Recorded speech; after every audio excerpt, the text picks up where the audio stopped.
നമസ്കാരം. വരാനിരിക്കുന്ന നിയമസഭാ തെരഞ്ഞെടുപ്പ് ബംഗാളിന്റെ ഭാവി നിർണയിക്കുന്ന ഒരു അഗ്നി പരീക്ഷണമാണ്. ഡൽഹിയും ബീഹാറും ഒഡീഷയും നേടിയ ശേഷം ബിജെപിക്ക് മുന്നിലുള്ളത് മിഷൻ ബംഗാളാണ്. തന്ത്രങ്ങൾ മെനഞ്ഞ് 160-ലധികം സീറ്റുകൾ ലക്ഷ്യമിട്ട് ബിജെപി മുന്നോട്ട് വരുമ്പോൾ ബംഗാളിന്റെ ഭാവി തന്നെ മാറ്റിമറിക്കുന്ന ഒരു വലിയ മാറ്റത്തിനാണ് കളമൊരുങ്ങുന്നത്. വലിയ റാലികൾക്ക് അപ്പുറം ബൂത്ത് തലത്തിലുള്ള പ്രവർത്തനങ്ങൾക്കും വോട്ടർമാരുമായുള്ള നേരിട്ടുള്ള ബന്ധത്തിനുമൊക്കെ വലിയ പ്രാധാന്യം നൽകിയാണ് വരുന്നത്. എവിടെയാണ് വോട്ടുകൾ കുറഞ്ഞതെന്ന് വിശകലനം ചെയ്ത് 160 സീറ്റുകൾക്ക് വേണ്ടി പ്രത്യേക പദ്ധതികൾ ആസൂത്രണം ചെയ്യുന്നതൊക്കെ ഇതിനുദാഹരണമാണ്. തെരഞ്ഞെടുപ്പ് തന്ത്രങ്ങളും ആസൂത്രണവും കേന്ദ്ര നേതൃത്വത്തിന്റെ കീഴിലാണ് നടക്കുന്നത്. അമിത്ഷായെ പോലുള്ള നേതാക്കളുടെ നേതൃത്വത്തിൽ സംസ്ഥാനങ്ങളുടെ പ്രവർത്തനങ്ങൾ മൈക്രോ മാനേജ്മെന്റ് ചെയ്യപ്പെടുന്നുണ്ട്. രാഷ്ട്രീയ ലക്ഷ്യങ്ങൾക്ക് അപ്പുറം ശക്തമായ അടിത്തറയുള്ള RSS പോലുള്ള പോഷക സംഘടനകളുടെ കേഡർ സംവിധാനം തെരഞ്ഞെടുപ്പ് പ്രവർത്തനങ്ങൾക്കായി ഫലപ്രദമായി ഉപയോഗിക്കുന്നു. ഓരോ സംസ്ഥാനത്തെയും വിവിധ മേഖലകളായി തിരിച്ച് അവിടെ കേന്ദ്ര നേതാക്കളെ ചുമതലപ്പെടുത്തുകയും പ്രത്യേക വാർ റൂമുകൾ തുറക്കുന്നത് വഴി പ്രചാരണ പ്രവർത്തനങ്ങൾ നിയന്ത്രിക്കുകയും ഒക്കെ ചെയ്യുന്നുണ്ട്. തങ്ങളുടെ അടിസ്ഥാന ആശയമായ ഹിന്ദുത്വം ദേശീയതയുമായി ബന്ധിപ്പിച്ച് ശക്തമായ വൈകാരിക ആഹ്വാനം തന്നെ സൃഷ്ടിക്കുന്നു. ദേശീയ സുരക്ഷ, ഭീകരവിരുദ്ധ നിലപാടുകൾ തുടങ്ങിയവ ഇതിന്റെ ഭാഗമായൊക്കെ അവതരിപ്പിക്കുന്നു. പ്രധാനമന്ത്രി നരേന്ദ്രമോദിയുടെ പ്രതിച്ഛായ കേന്ദ്രീകരിച്ചാണ് മിക്ക തെരഞ്ഞെടുപ്പുകളിലും പ്രചാരണം നടത്തുന്നത്. കേന്ദ്ര സർക്കാർ നടപ്പാക്കുന്ന ക്ഷേമ പദ്ധതികൾ നേരിട്ട് ഗുണഭോക്താക്കളിലേക്ക് എത്തിച്ച് വോട്ടാക്കി മാറ്റാനുള്ള പ്രവർത്തനങ്ങളും നടക്കുന്നു. പരമ്പരാഗത വോട്ട് ബാങ്കുകൾക്ക് അപ്പുറം പിന്നോക്ക വിഭാഗങ്ങൾ, ദളിതർ, വനിതകൾ തുടങ്ങിയവരുടെ പിന്തുണ ഉറപ്പാക്കാൻ ലക്ഷ്യമിട്ടുള്ള സാമൂഹിക സമവാക്യങ്ങളൊക്കെ ഉണ്ടാക്കിയെടുത്തു കഴിഞ്ഞു.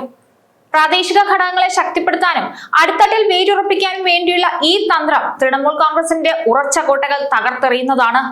വോട്ടർമാരുടെ മുൻഗണനകളും പ്രാദേശിക പ്രശ്നങ്ങളും മനസ്സിലാക്കാൻ ഡേറ്റ അനലിറ്റിക്സ് ഉപയോഗിച്ച് ഓരോ വിഭാഗം വോട്ടർമാർക്കും പ്രത്യേക സന്ദേശങ്ങൾ അയക്കുന്നുണ്ട്. വാട്സപ്പ്, സോഷ്യൽ മീഡിയ പ്ലാറ്റ്ഫോമുകൾ എന്നിവ വഴിയുള്ള സന്ദേശങ്ങൾ, ലൈവ് സ്ട്രീമിങ്ങുകൾ തുടങ്ങിയവയെല്ലാം ഇതിനായിട്ട് ഉപയോഗിച്ചു വരുന്നുണ്ട്. ഇതിലൂടെ പുതിയ രീതിയിലുള്ള ആശയങ്ങൾ പങ്കുവെക്കുകയും ചെയ്യുന്നുണ്ട്. SIR ആരംഭിച്ചപ്പോൾ തന്നെ മമതയുടെ നെഞ്ചെടുപ്പ് കൂടി.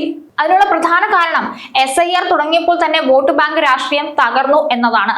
മമതയുടെ വോട്ട് ബാങ്ക് രാഷ്ട്രീയം തുറന്നു കാട്ടാൻ മറ്റെവിടെയും പോകണ്ട, അതിർത്തികളിലേക്ക് ഒന്ന് നോക്കിയാൽ മാത്രം മതി. SIR നടപടികൾ കർശനമാക്കിയപ്പോൾ രേഖകളില്ലാത്ത കുടിയേറ്റക്കാർ കൂട്ടത്തോടെ ബംഗ്ലാദേശിലേക്ക് തിരിച്ചു പോകുന്ന കാഴ്ചയാണ് കാണാനാകുന്നത്.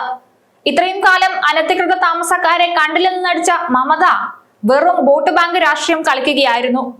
നമ്മുടെ രാജ്യസുരക്ഷയെ അപകടത്തിലാക്കി, നമ്മുടെ വിഭവങ്ങൾ പാഴാക്കി, ബംഗാളിന്റെ സംസ്കാരത്തെ ചോദ്യം ചെയ്തുകൊണ്ട് ഈ ഭരണകൂടം അനധികൃത കുടിയേറ്റക്കാരെ ഇതുവരെയും സംരക്ഷിച്ചു നിർത്തി, വെറും വോട്ടുകൾക്ക് വേണ്ടി മാത്രം. വരുന്ന തെരഞ്ഞെടുപ്പിൽ മമതയുടെ വോട്ടുകൾ കുറയും. തെക്കൻ ബംഗാൾ മേഖലയിൽ ഇന്ത്യ ബംഗ്ലാദേശ് അതിർത്തി വഴി കടക്കാൻ ശ്രമിക്കുന്ന അനധികൃത കുടിയേറ്റക്കാരായ ബംഗ്ലാദേശികളുടെ എണ്ണം അനുദിനം വർദ്ധിക്കുകയാണ്. കഴിഞ്ഞ 2 വർഷത്തെ കണക്കുകൾ വെച്ച് നോക്കുമ്പോൾ നോർത്ത് നമ്പർ 24, പർഗൻസാസ്, മാൽഡ ജില്ലകളിൽ നിന്നുള്ള ഈ തിരിച്ചുപോക്കിൽ വലിയ കുതിപ്പുണ്ട്. വരാനിരിക്കുന്ന തെരഞ്ഞെടുപ്പ് വെറും ഒരു അധികാര കൈമാറ്റമല്ല, മറിച്ച് ബംഗാളിന്റെ വിധി നിർണ്ണയിക്കുന്ന ഒരു ചരിത്രപരമായ വഴിത്തിരിവ് തന്നെയാണ്.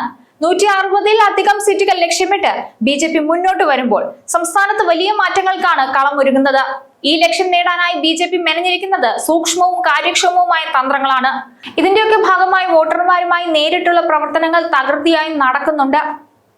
ബീഹാർ മോഡൽ പ്രചാരണ തന്ത്രമാണ് ബംഗാളിൽ വിന്യസിക്കപ്പെട്ടിരിക്കുന്നത്. ഒരു വശത്ത് അഴിമതിയിലും കുടുംബവാഴ്ചയിലും അതിർത്തികളിലെ സുരക്ഷാ വീഴ്ചയിലും ഊന്നിയ തൃണമൂൽ കോൺഗ്രസിന്റെ വിഭജന രാഷ്ട്രീയമാണ്. മറുവശത്ത് പ്രധാനമന്ത്രി നരേന്ദ്രമോദിയുടെ ശക്തമായ നേതൃത്വത്തിന് കീഴിൽ വികസനം, സമാധാനം, ദേശീയ സുരക്ഷ എന്നിവ വാഗ്ദാനം ചെയ്യുകയാണ് ബിജെപി. അനധികൃത കുടിയേറ്റക്കാർ കൂട്ടത്തോടെ ബംഗ്ലാദേശിലേക്ക് തിരിച്ചുപോയെന്ന യാഥാർത്ഥ്യം മമതയുടെ വോട്ട് ബാങ്ക് രാഷ്ട്രീയം എത്രമാത്രം അപകടമായിരുന്നു എന്ന് നമുക്ക് മുന്നിൽ തുറന്നു കാട്ടുന്നതാണ്. രാജ്യസുരക്ഷയെ അപകടത്തിലാക്കുകയും ബംഗാളിനെ ഇത്രയും നാൾ കൊള്ളയടിക്കുകയും ചെയ്ത മമത ഭരണകൂടം മാറേണ്ടത് ഈ കാലഘട്ടത്തിന്റെ കൂടി ആവശ്യമാണ്. സുവർണ ബംഗാൾ എന്ന സ്വപ്നം സാക്ഷാത്കരിക്കണമെങ്കിൽ അഴിമതിരഹിതമായ, സുരക്ഷിതമായ ഒരു ഭരണ സംവിധാനം തന്നെ അധികാരത്തിൽ വരണം.